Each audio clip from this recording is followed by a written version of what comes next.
1492, Christopher Columbus sailing the oceans trying to find India and accidentally ends up in the Caribbean.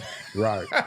That's why we call those indigenous natives Indians, which is an insult to them, by the way. It's a hardcore. My dad was a Chickasaw tribe, full blood.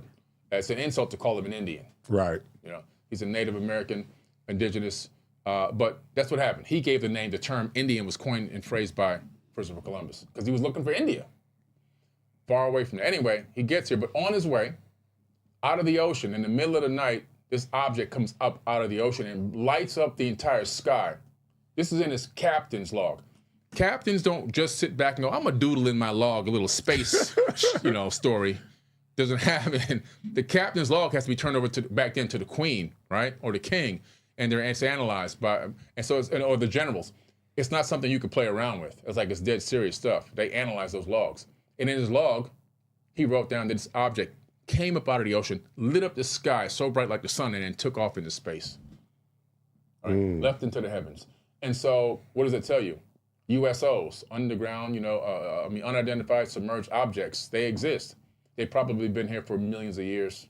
There's probably a whole, civilization going on down there. We can't even detect it. Right. They say I think the planet is 75% water or something like that. Yeah, and we've explored only a small percentage of the seas. Right. A tiny, tiny sliver of what's down there. We have no clue what's down there. They keep finding more and more things called extremophiles. Life forms living at the tops of volcanic vents way beneath the ocean, where they shouldn't be able to even breathe, to absorb the sulfur and all the toxins from the volcanic gases coming up underwater. They're actually living in that. That's what they thrive in. And so what we think creates life and sustains life has been totally destroyed. Life can exist anywhere, anyhow, wherever it wants.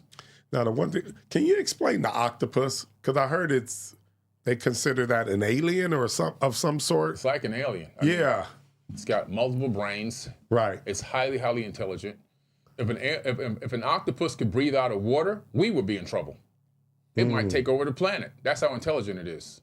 Hell, I mean, even if killer whales and dolphins could walk and had hands, we'd be in trouble. Right. They're 10 times smarter than us. But the octopus, for sure, is definitely, it's so intelligent, they're calling it an alien. It doesn't it doesn't really match with our current geology and biology that we know of on Earth. It's kind of a unique thing. And that's where they're saying that this might be an alien. Is it possible? Listen, we get hit with these rocks all the time, these comets and asteroids, and some of them make it to the surface with the materials needed for life. And they know that they found living bacteria in some of these things, genetic material in some of these things, right? So it's quite possible they could have been delivered here through what they call Panspermia. Gotcha. Yeah.